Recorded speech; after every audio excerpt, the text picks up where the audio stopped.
Hello, everyone. I hope I am live now. I'm not so sure if I am, but Sawadee Krap, first of all. Um, my name is Nutswood Paltui. I'm a behavioral science, professor of behavioral science here at Warwick Business School. Um, and today, first of all, very welcome to our first international, first Facebook Live of international interview with international expert. And I don't think we could go any bigger than today. I think it's going to be very tough to follow today. But we're very lucky and very privileged to have Professor, I should say the full title, Edgar Pierce, Professor of Psychology, Dan Gilbert, who many of you would know is also the author of the New York Times bestseller, Stumbling on Happiness. Dan's TED Talk has been viewed, I guess, over 19 million times. And here, so just to welcome you here now, I'll give you Dan. Hello, Dan. Hi, happy to be joining you. Thanks for asking me. Oh, I'm so happy to see you today. It's been such a long time, and it's such a strange time to be in as well. I really want to say welcome to Nudge Thailand, but since neither of us is in Thailand at the moment, I'm stuck here in the UK. It's more like welcome to Nudge lockdown and Brexited Britain. I don't think it can get any worse than this. But before we go on, how are you, Dan? How's your health and how's your family's health? How's it going? Thank you for asking. Remarkably well. These are terrible, terrible times for people all around the world. In my country, of course, there are people who are out of work, living in their cars, people whose family members have died, people who are hungry. So we're very, very fortunate that we have not gotten sick and that we are able to keep our jobs and do them. We're members of the Zooming class, I suppose you could say. And so we're very grateful for that. And you know, as well as I, one of the keys to happiness is gratitude. And these are very easy times to feel grateful. I agree with you completely. And I think it's sometimes we forget, to count our blessing. And actually, we should come back to that as well, because one of your papers is Sure. actually about counting your blessing, or the best way to count your blessing. But I'm trying to think back, because the last time we met, and it was actually the first time and the only time we've ever met, was 14 years ago. And this goes way back, back in Harvard. And it was such an amazing conference that you and Andrew Oswald organized. And I just want to take this opportunity as well to really thank you. I know I'm thanking you a lot here, but you have been so generous with your time and everything. You've been very supportive of me. And I don't know if you remember, you actually sponsored me when I ran the London Marathon way back in 2008. I know, I was very disappointed you didn't win. So were my parents. Okay, so let's start. But I'm going to start with if I may, Dan, with a speed round. Right? I actually got this idea from listening to the behavioral science groove podcast, and I thought it was such a good idea to break the ice and everything. So I'm going to start with the most important question first of all, and then we'll go on. Okay, would you rather have tea or coffee in the morning? Coffee. You just lost a lot of Brit fans there about that. I'm an American, sorry. Yeah, the American treat tea is brown water, if I remember. Okay, now this is for the Thai fans, which you've got many. Would you rather order pad Thai or tom yum goong at a Thai restaurant? Just in case you know what those are. I know what both of them are and why would I have to choose?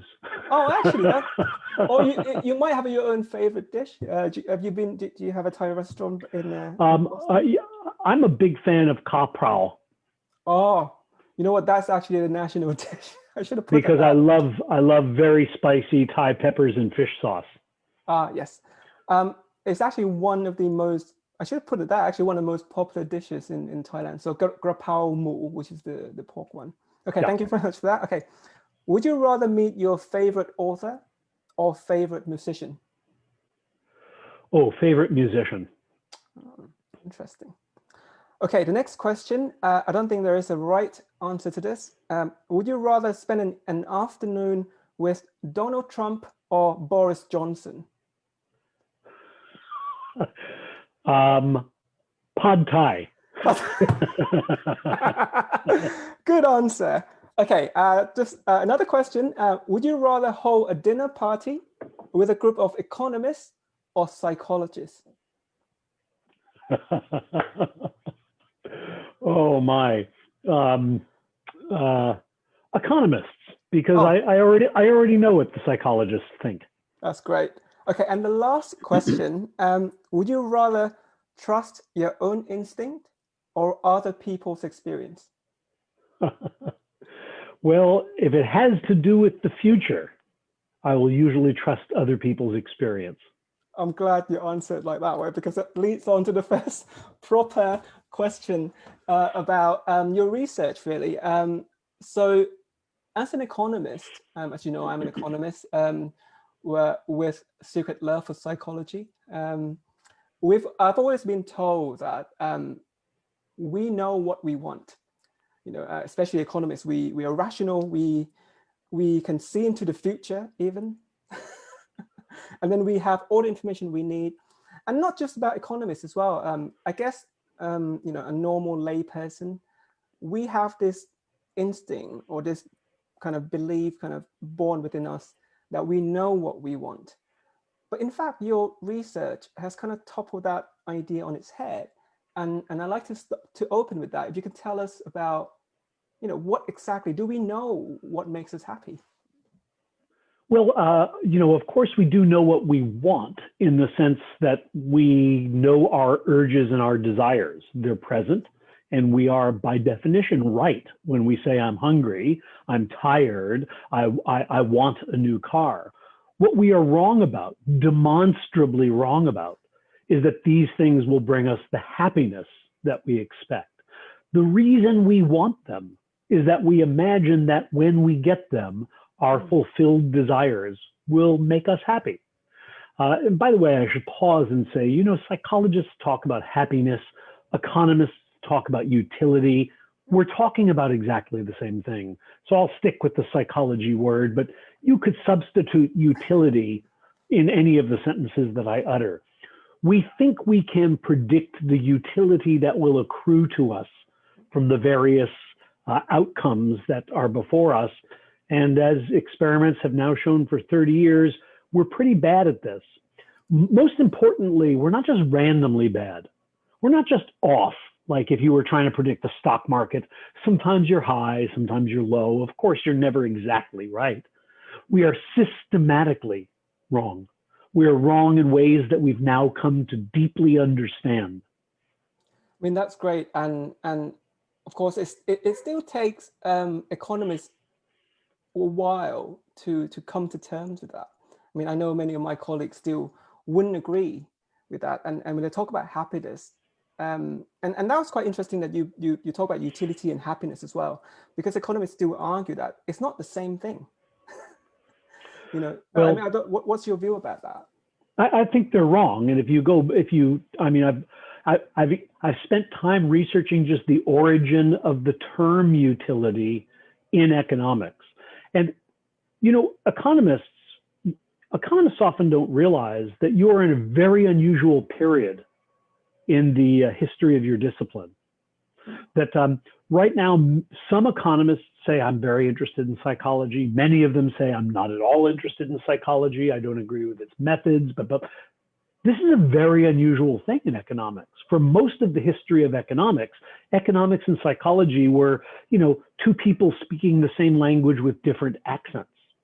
And if you go read Adam Smith, it's hard to tell whether he's an economist or a psychologist because he's brilliant at both of them. But psychology went through a very strange period in the early mid 20th century.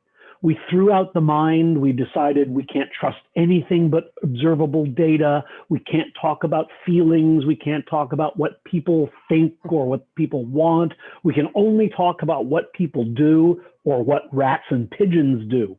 This period was called behaviorism. we learned something from it, and we emerged from it. Economics is now in its behaviorist period, a period where they're distrustful of what people say about their own inner states.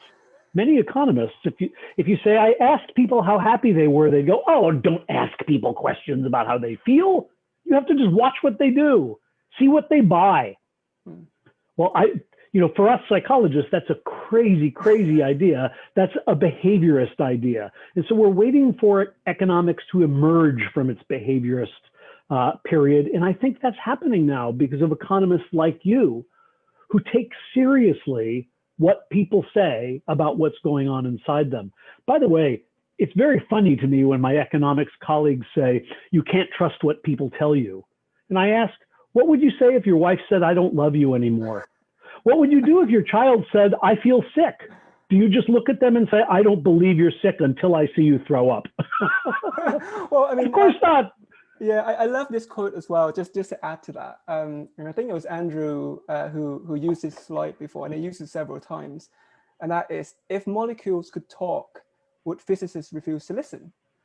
And we're so lucky as humans that our subjects could talk to us and really, yes. really take that seriously.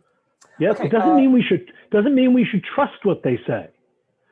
They're not always telling the truth, but what they say is always important.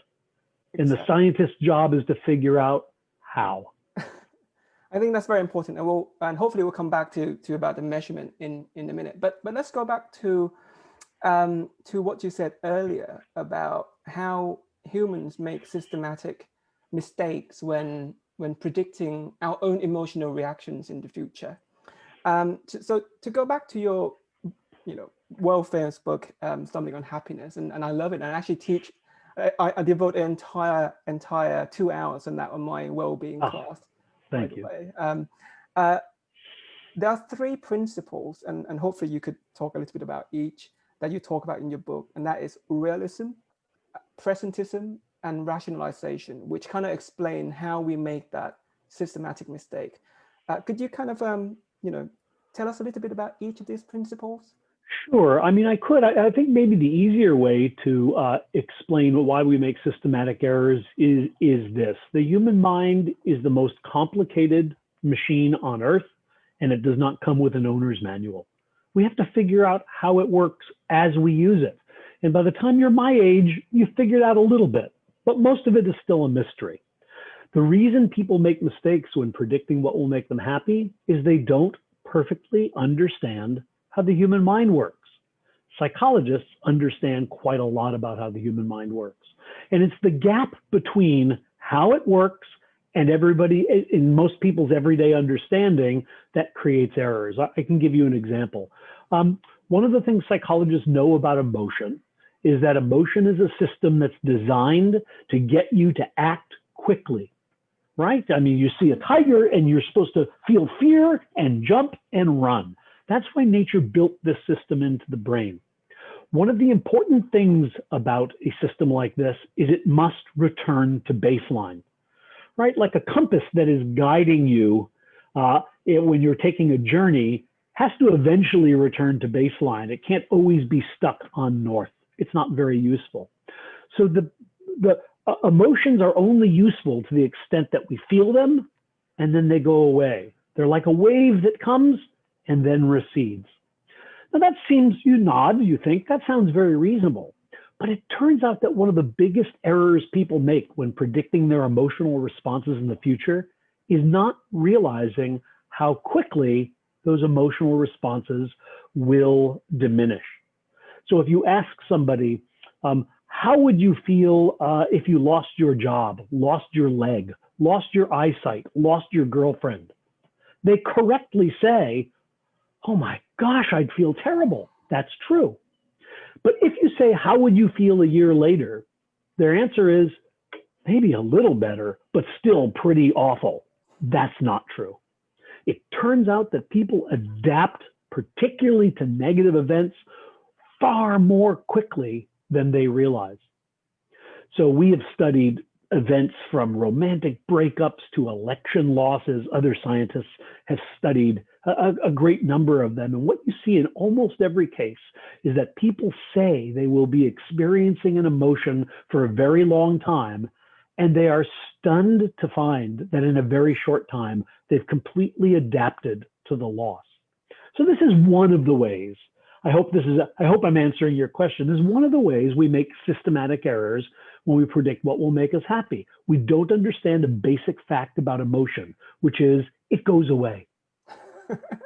I get that completely as well. And it kind of remind me of, I think, George Lowenstein's the what's called empathy gap, that we kind of not really aware that we have that. And we kind of doesn't give as much importance of the kind of transient emotion.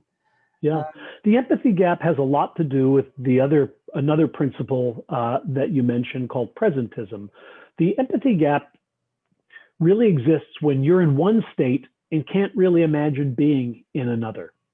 So, right after you've eaten a giant meal at your favorite restaurant, you've had so much food to eat, you can't imagine that you would be hungry later that night. If somebody said, what shall we order to have in the refrigerator, just, so at 10 or 11 o'clock tonight, we can have something, you would say, oh, nothing. I'm so full, I won't want anything at all.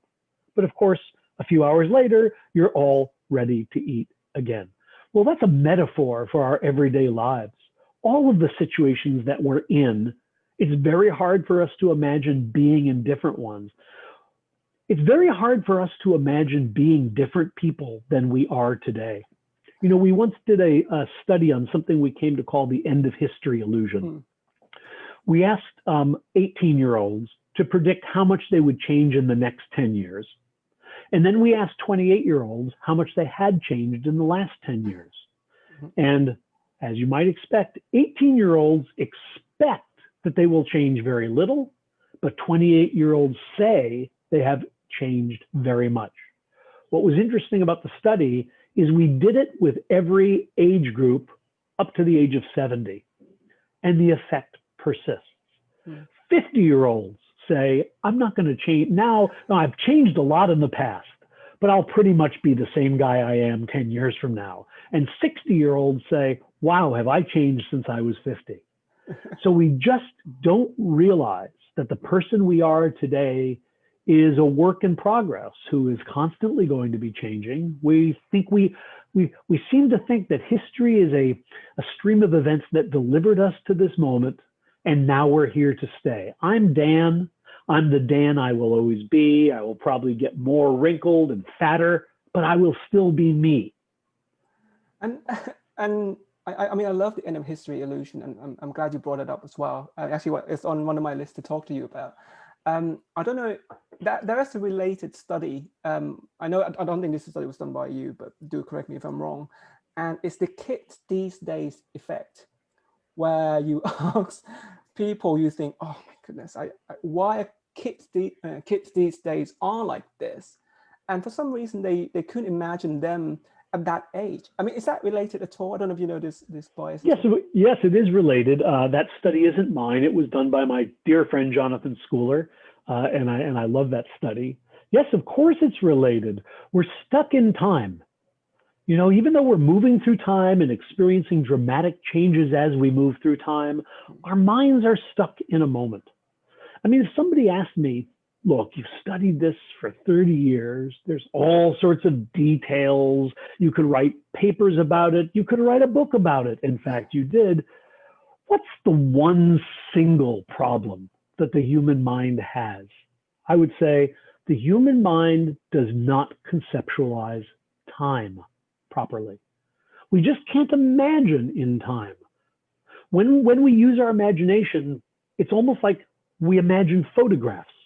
Right? If I ask you to imagine the future, a picture pops up. But life is a moving picture. It's a movie. It's not a photograph. It goes on. It changes. So that's why if I ask people something like, imagine going blind, they imagine the first moment, but they don't play that movie. And now imagine the second day and the fifth day and the first year and the second year. That's part of the reason that they don't understand they're going to adapt quickly to these kinds of things, because they can't play these things out over time. We can't see ourselves in time. We can't imagine how time will change us. We can't imagine how time did change us and made us different than kids these days.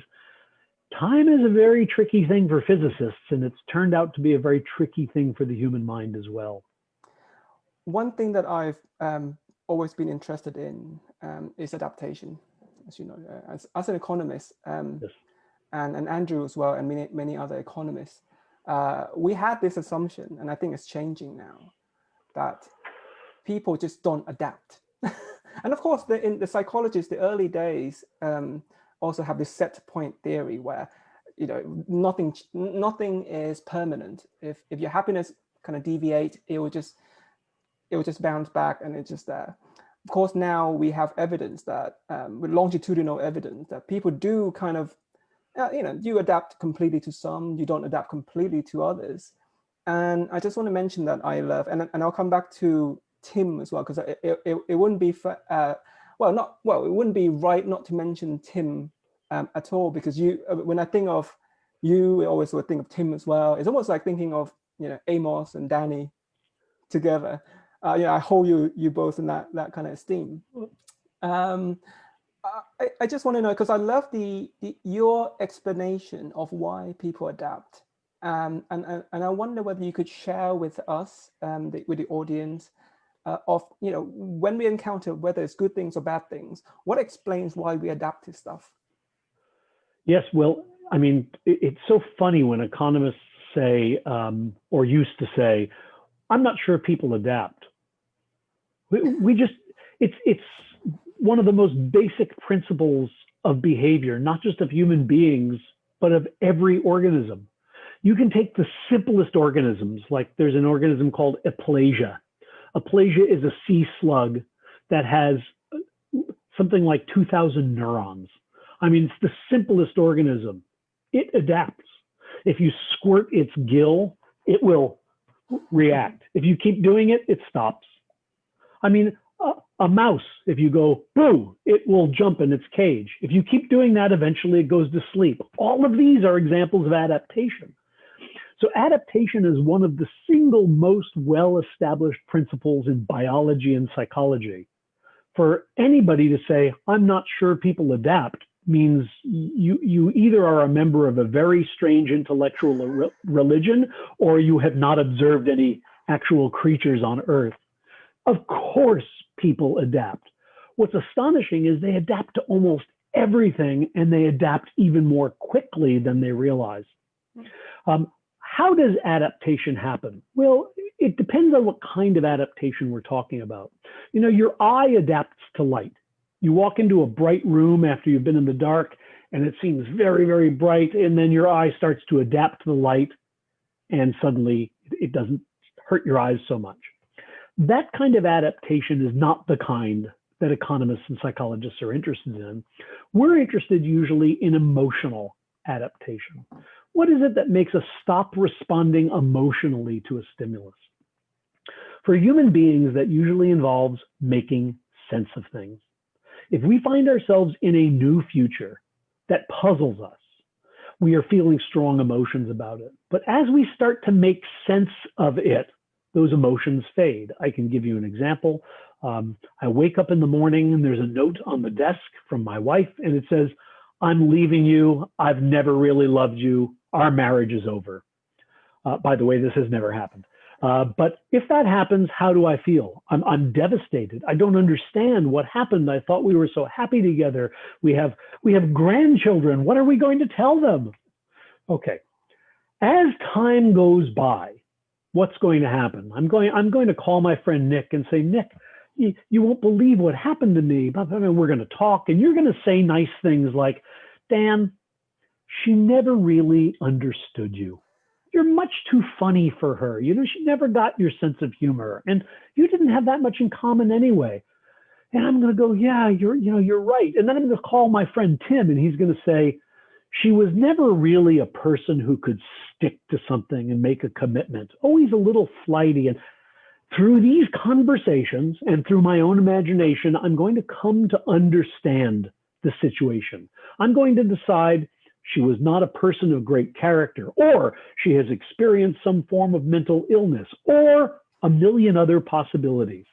But as soon as I have an explanation for this event, what happens?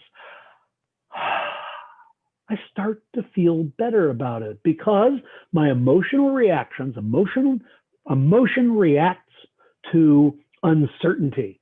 And as I reduce uncertainty about the situation, my emotions fade. And you will call me 6 months later and go, Dan, how are you doing? I would have predicted that I would still be in tears. But actually what's going to happen, I'm going to say, Nick, it's amazing. I met this new woman. She's fantastic. Now, I say all this, but is this data-based? Of course it is. If we ask people to predict how they will feel X number of months after a romantic breakup, they tell us, these are studies we published, they tell us I'll be devastated.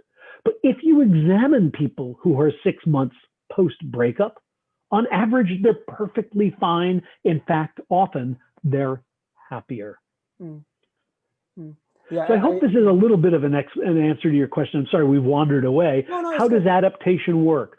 The human mind is very good at finding new ways to see things that make us feel better about the things we're seeing. We call that rationalization when we're making fun of it. We call it coping when we're teaching people how to do it in a therapy session. Yeah. But people are remarkably good at reducing uncertainty and making sense of things, and that's how they adapt. So Dan, I remember, and this is one of the questions that that I was asked to ask you before for this, because many people have watched your talk. You talked about, I think, synthetic happiness, and part of rationalization is kind of creating synthetic happiness. And one of the audience kind of wonder whether is synthetic happiness real happiness? I mean, what's your view on this? Yeah, it's a great question. And my view is absolutely it's real. Look, let's take the example again of our friend who experiences a terrible romantic breakup. A few months later, he says, you know, she was never right for me. She never understood that I have a poet's soul. She always wanted me to just be a businessman. Now I'm free to pursue what I really love. And we go, oh, that's really very good, Dan. And then we turn to our other friends and go, he's really fooling himself, isn't he? But let's examine this situation. Is he really fooling himself? Well, one view is he's made up a story that makes him feel better, but it's not true. The other view is he has come to a realization that is true. And indeed, his previous belief that he loved this woman was the fairy tale. That was the wrong idea, and his new idea is the right one. Which one of these is true? Who's to say? My point is simply that when we come to view the world, everybody has a view of the world that makes them feel a certain way. When you change your view of the world, why should we all say, oh, that's not real? The first view is always the right one? That's crazy. People come to realizations all the time. So I think the kind of happiness that we get by changing the way we see the world is every bit as real as the first kind of happiness, because that too was based on our view of the world. Human beings have a way of seeing things, a way of making sense of the situation. And I don't understand why anybody thinks the first way of seeing things is real and the second way of seeing things is fake. One's natural, one's synthetic, and they're qualitatively different. I don't understand why we would privilege people's initial view of the world. Yeah. Who cares if you feel good? I mean, I agree with you completely. Who cares if you feel good about yourself? And I think that's, I mean, we have a lot less of that nowadays, as you know. Okay, let's change kind of direction a little bit. And I want to ask you about regret. Have you ever done work on regrets? Because that's one huge thing that we all feel, you know, when we're trying to make a decision on whether should I do this, should I do that? Regret is a huge thing. So I'd like to hear your view about regrets, if I may. Yes. Well, we have done research on regret, and guess what? It follows exactly the same pattern as other emotions. Regret is a negative emotion we feel when we are in a situation and feel certain that it's due to our own decisions and we could have done otherwise. That's just a definition of regret. So you are exactly correct to say that when I contemplate the future, I think, oh, I better not do this because I will really regret it. If I don't do that, I'm going to really regret it. I'll feel so much regret. I better do this rather than that. Of course, people do this. The question is, do they really feel the regret they expect to feel? And the answer is no. No. People actually don't feel nearly as regretful for nearly as long as they expect. So we've done experiments where we give people choices in the laboratory. You can do this or you can do that. If you choose this and it turns out to be the wrong choice, how much will you regret it? Oh, I'll regret it a lot. I'll think I'm such an idiot. And then we actually confront them with these choices. We have them make the choices, and guess what? They don't spend that much time regretting. The reason we don't spend much time regretting, not as nearly as much time as we expect to, is rationalization and adaptation. Yeah. I make a bad decision. I make an investment and I lose a lot of money. Now, on the front side, if I ask you, will you regret it if you lose a lot of money? Nick, you say, oh, yes, of course. I say, will you regret it for weeks and weeks? Will you just beat yourself up and say, I'm such an idiot? Yes, Dan, that's what I'm going to do. But if we actually go and measure you, what's going to happen? As soon as you lose the money, you'll go, oh, I'm such a fool. And then about an hour later, you'll go, nobody could have known that the stock was going to go down. And my friends all invested in it too. And, there are other investments in the future. You'll start to rationalize. So regret is exactly like every negative emotion. We expect to feel it powerfully for a long time, and instead we feel it powerfully for a very short time. So just to go into that a little bit further then, because there are different types of regrets as well, and you talked about that before in your book, about how we believe, and this kind of goes into the kind of affective forecasting, how we make the wrong predictions. We tend to feel that we're going to regret foolish actions more than foolish inactions. But in fact, it's the reverse. And can you tell us a bit why that is? Yeah, well, you're talking about now the work of my good friend and one of my very favorite psychologists, Tom Gilovich. And Tom Gilovich and his students and colleagues have done amazing work on regret. Because remember, I didn't say people don't experience it. Of course they do. It's just they don't experience it as intensely for as long as they expect. But what Tom Gilovich has been much more interested in is the different causes of regret. And one of the things he's discovered is that people are more likely to feel regret over things they didn't do, omissions, rather than things they did do, commissions. So when we look into the future, for some reason we think, if I do this certain thing, I may look back and regret it. But what Gilovich finds is that actually when you ask people, tell me about what you regret in life, they almost always talk about missed opportunities. They don't talk about actions they took, because if you take an action and it turns out badly, you find you can rationalize it. But if you fail to take an action, it turns out to be harder to rationalize. And that's what he's discovered. So people who looking back on when people look forward to regret, they say, I might regret having chosen this. But when you ask older people, what do you regret the most? They say, I regret having not done something. I should have invested in Microsoft back when it was a very little company. I should have married Cecilia when she said she wanted to get married, rather than I should have moved to Thailand instead of spending my life in Britain, something like that. Something like that. It's wonderful research. You should have him on. I will try. I mean, I'm going to use your video to try to convince Tom to join. I'm hoping this would be a regular thing that we do. One of my favorite experiments that you had a part in was the surprising effect of neighborly advice. If I remember correctly, about this speed dating, of how when people just make this wrong prediction. I just want to link that to the speed round question about trusting other people's experience. Could you share with us about one of the tips, or maybe a few tips of how could we improve our ability to make better forecasts. And I guess one of this is trusting our people's experience, but I want you to expand on that, if that's all right. Yes, it's a great question, and it's the natural one.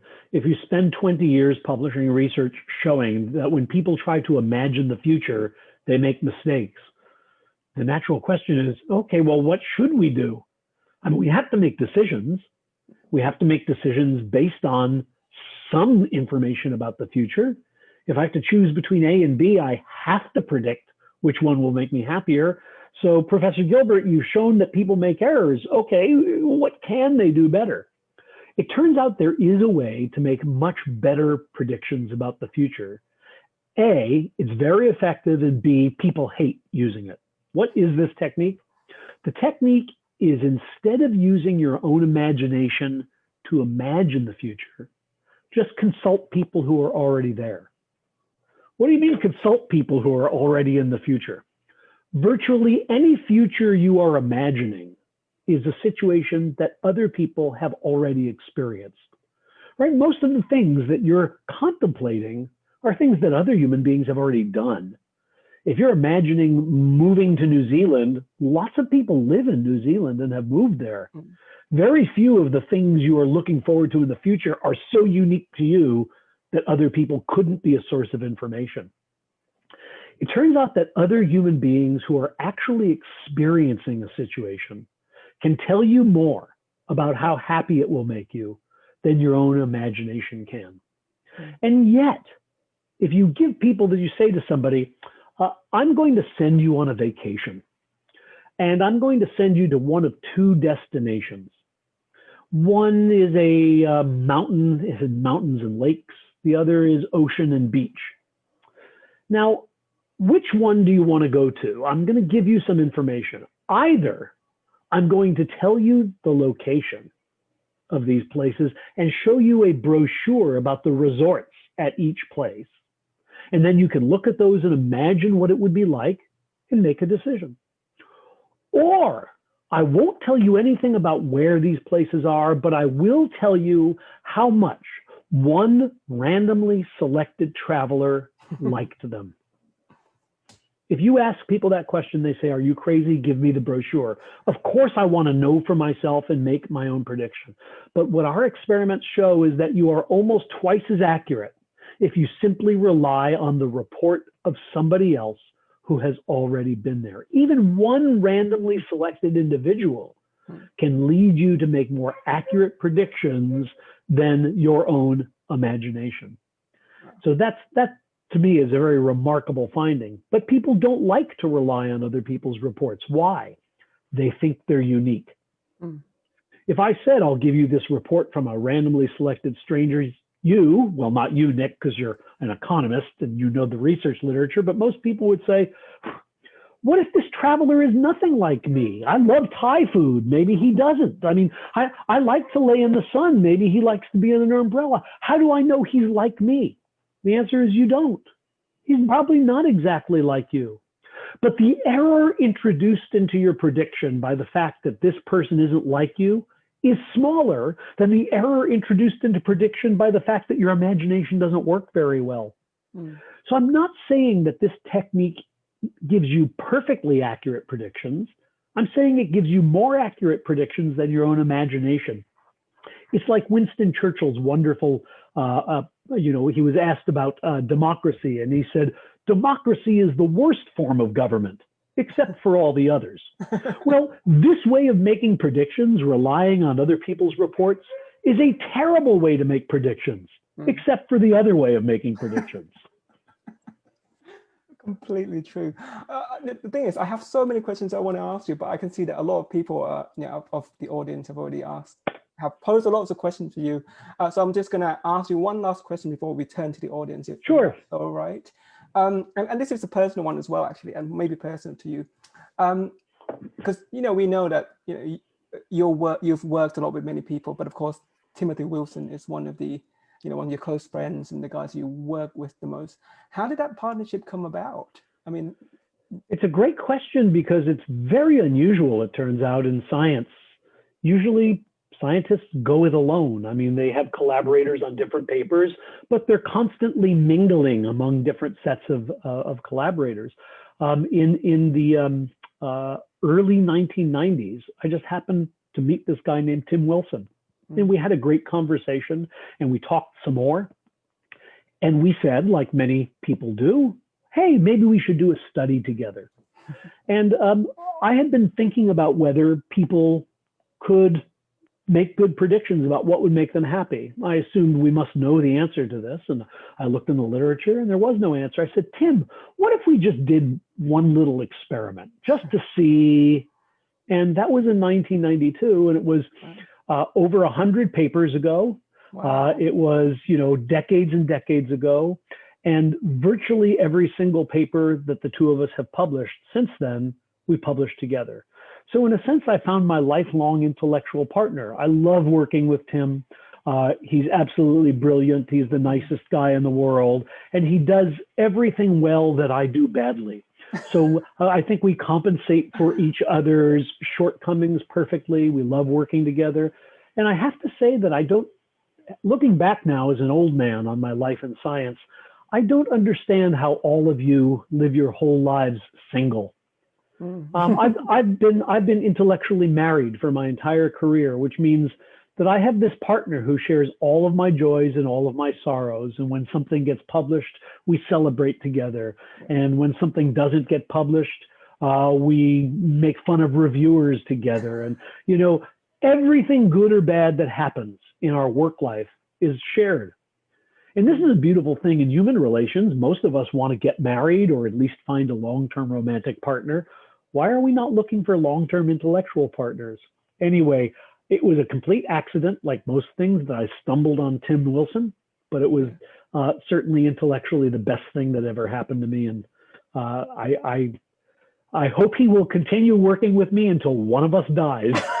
Well, I hope to have, we hope to have him on here as well. He's great. And for the people who are watching at home, Timothy Wilson is professor of psychology at University of Virginia.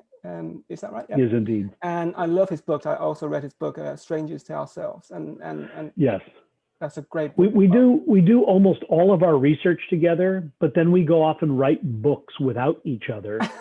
And then try to see whose book sells better. So it keeps the marriage interesting. It's a great competition. I love it. Yeah, it's exactly. Okay, I'm going to turn to the audience now, if I may, and we've got a lot of people watching.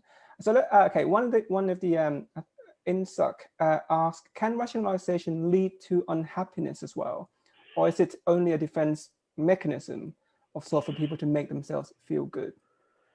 I think the answer is it's only a defense mechanism to make yourself feel good. By definition, rationalization helps you feel better. But could there be any downsides to it? Of course. If you do too much of it, it's unhealthy. Almost all of us know somebody, don't we, who rationalizes too much. They never learn from their own mistakes because they always instantly realize how they were right. Every relationship they're in that fails, whether it's a romantic relationship or a friendship, they blame on the other person. They never take any responsibility. If we rationalize too much, if we don't feel any pain from the mistakes we make, we don't learn from them. So I think ideally, when things go wrong in our lives, we make bad decisions, we should feel bad. We learn something from them. But once we have that lesson, it doesn't help us to feel bad any longer. And that's where rationalization should lift us up so we can go on and learn new lessons in life. There's a correct amount of rationalization. It's a large amount, but it's not 100%. I think we can do too much of it. Thank you very much for that. Actually, I'm going to be selfish now and ask you a question that's not from the audience that I had in mind. Sure. Yeah, coming from an Asian culture, we are a very conservative culture, and it's our parents who kind of tell us, you should do this if you want to be happy, or you should follow this path. How does that link with, with the advice that we should listen to other people's experience? I guess, should we listen to, for the young audience out there, should we follow our parents' advice? Do they know what they're talking about? Or, I mean, what is your view on that? Yes, they do. I mean, yes, they do. That's exactly right. Young people think, my parents can't know what they're talking about. They're not me. Well, yes, they're not you, but they love you very much. So they're very concerned with you being happy. And secondly, they have a lot of experience that you are yet to have. Now, the world that they experienced is not identical to the world that you're going to experience, but it has a lot of overlap. They've been through many of the things that you are going yet to go through. And their wisdom about those events is probably greater than your imagination. So if you say, should we listen to our parents? I would ask you, what do you mean by the word listen? If by listen you mean, should I do exactly what they tell me? No. But if by listen you mean, should I always consider very seriously the things they're telling me? Then yes. They're not always right, but they have a lot of wisdom to share with you. And this is not just true of your parents, but of anybody who is in front of you in time, right? People who are in front of you in time, older than you, are people who have been to the places that you're about to visit. Why not ask them? Is there a good restaurant there? Is the beach nice? What's the most fun thing to do? Of course, you always ask other people, what was it like to visit New Zealand? Why would you not ask your parents or uncles or aunts or any older person, what's it like to visit the future? Yeah. Yeah. Well, actually, that was the same question that one of the audience is asking now, and he said he's going to quote you for that. So you might expect a poster of your face said you should listen to your parents in Thailand. Yeah. Well, can I add even more? Listen to your grandparents. Now that I have so many grandchildren. How many do you have? We just had our third, and congratulations. our first is a freshman in college this year, and our last is now 2 months old. So that's a wide range. We have a wide range of people who should listen to us and who won't. Okay, so the next question, this is from Chutpong. How to conceptualize time properly? Do you have any advice on that at all? Very, very difficult. I'm just not sure that the mind is built to run movies. I think it's really built to produce photographs. And so I think the best thing we can do is remind ourselves of that fact. Danny Kahneman, he does everything beautifully, and he said something to me once that I never forgot. He said, if you asked people how happy they would be if they were blind, they mistakenly answer the question, how happy would you be if you became blind? In other words, they're imagining the day they lost their eyesight, the transition from seeing to not seeing. But your question really wasn't about that. It was about later in time, being blind. And I think reminding ourselves that we often mix up being and becoming, that a state and the transition to the state. If you can remind yourself of that, when somebody says, how happy will you be if X? You shouldn't imagine the first day of X. You shouldn't imagine the transition to X. You should try to imagine down the timeline. What's it like to be without your legs 5 years after you don't have legs? The best way to answer that question is to look around and say, well, there are a lot of people who can't walk. How happy are their lives? And if you did a systematic study, you'd find they're as happy as your life. This is, you know what the number one problem for blind people is? If you ask sighted people, they say, oh, well, they can't pour coffee and they're really, no. If you ask blind people, what's the number one problem? They say, everyone thinks I'm sad. Oh. I'm not sad. I'm blind. Yeah. But I can't do some things like you. I can't drive a car, but I can do other things much better than you. I can hear, for example. My hearing is much better than yours. I live a perfectly happy, reasonable life. I think this is the thing we can do. I'm sorry, I've wandered away from your question, Nick. It's a good question. How can we do better at imagining time? I don't think we can do better at imagining it. So we just have to remind ourselves that we're bad. Mm. You have to keep remembering what I'm imagining is probably not how it will play out over time. Wow. I mean, I completely agree with that.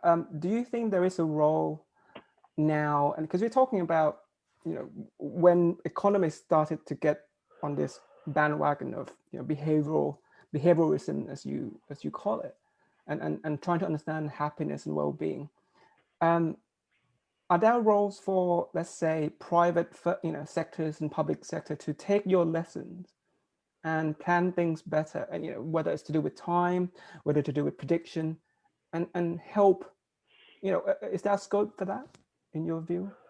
Well, Or I is it just surely individual hope. choice? Yes, I surely hope so. I mean, if we understand the kinds of mistakes people will make when they try to predict what will make them happy, we can help them avoid those mistakes. If we understand why people will make the wrong choice, we can help them make the right one. I really think this is the general idea that underlies all of nudging, is that scientists have found that people are happier when they do X than Y. But we also know that people will choose Y over X. So how can we help them choose X? Not because we think it's better, but because they think it's better. They will think it's better in time. It's very much the same thing your parents are doing. You're going back to your parents giving you advice and they say, Nick, you need to find a nice girl and get married. Why are they saying this? Because they believe that over time, the Nick who follows their advice will be happier than the Nick who doesn't. What nudgers have on their side is a lot of data. I mean, they're not just parents speaking from their personal experience. They're speaking from large data sets. We know people are happier if they save for retirement. In our country, you have to save for your own retirement. In many countries, this is true, not all. So how can we get them to save for their retirement, even though they will often choose not to in the moment? Yeah, I think, of course, there's policy implications when you find that people make mistakes in decisions, defined as making choices that they themselves wish they didn't make. Yep. Of course, you can help them do better.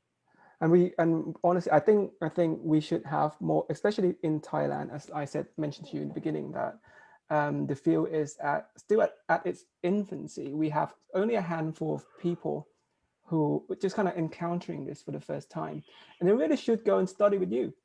Then hopefully in the future we have more Thai students going to Harvard and studying social psychology. Well, what I would say to any policymaker who says, why do I need psychology? I'd say, oh, you already have a psychology. That is, you're already operating on assumptions about human psychology. It's just your assumptions might be wrong. There is no option. If you're a policymaker, you don't have the option of not using psychology.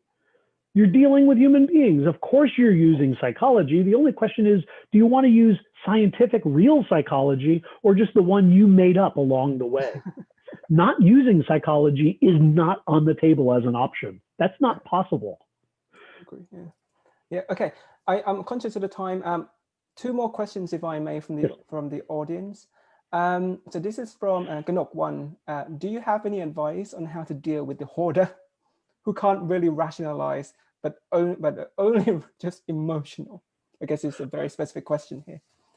Was the question a hoarder? Hoarder, yeah. I guess you because some people, people who just kind of have things around the house, and the opposite of minimalist, I guess.